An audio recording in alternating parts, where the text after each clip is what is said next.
Pag pinag-usapan yung Christian theology, ang starting point nito ay yung kwento ng isang taong pinanganak sa Galilee, sa Middle East. Ang pangalan niya ay Jesus, no?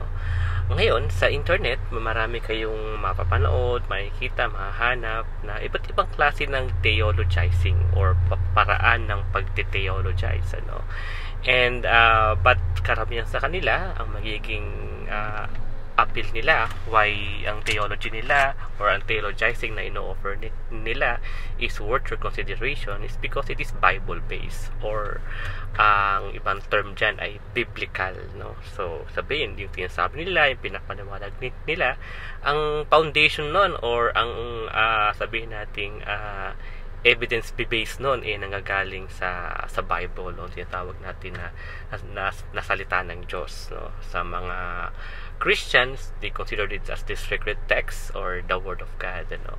But siguro ang una kong gustong sabihin doon is that mahalaga na ang start na maliwanag sa iyo ano ang pinagkaiba ng living word and the written word, no? Yung Bible, siya yung the written word, no? Pero yung the written word ay ito yung mga sulat, mga isinulat patungkol dun sa isang tao, and which is the living word, which is si Jesus, ano.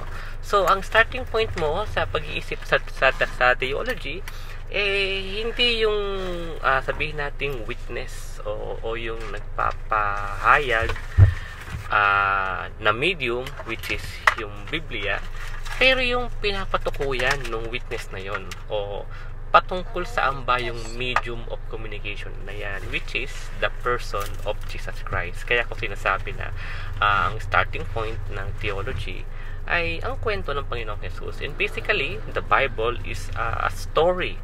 It's a long story actually, you know. The Bible is composed of two parts, no? The Old Testament and the New Testament. So ang unang aklat niya yung Genesis, ang unang aklat niya yung Revelation.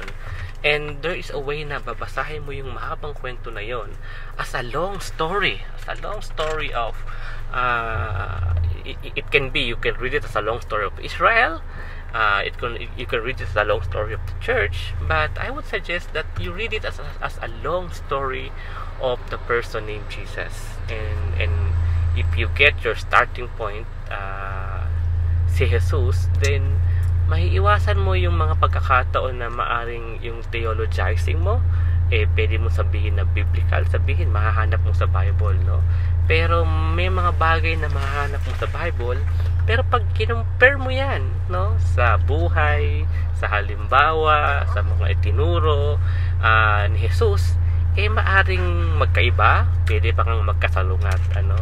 So isang halimbawa niyan yung issue ng slavery, no. Sa kasaysayan, maraming mga na Christians who are saying that ang slavery is compatible, consistent with the Bible. So some would even argue that slavery is biblical, or sabihin natin Bible based. And there are many arguments, no, na mga paliwanag na paanong sa Biblia daw nandun naman talaga yung slavery. Pero pagka tinignan mo yung slavery from who Jesus is, at ang sabi pa nga ni Jesus sa isang tagpo sa mga alagad niya, I no longer call you slaves or servants, but as friends, no? So yung pinakapagkatao ni Jesus is about liberating everybody who was enslaved, no? So pwede mo sabihin na si Jesus actually siya bilang tao, he is the anti-slavery, kung pwede mo sabihin na ganun, no? So ang pinapakita ng landas paano yung mga sabihin nating slaves magkakaroon ng isang buhay na malaya doon sa kalagayan nila bilang mga sabihin nating alipin, no? So pwede mo sabihin na yung slavery is biblical, but it is not Christ-like. And I think that's the kind of theologizing na gusto kong ipaliwanag dito, that ang starting point ng iyong theology is ang kwento at buhay ni Jesucristo.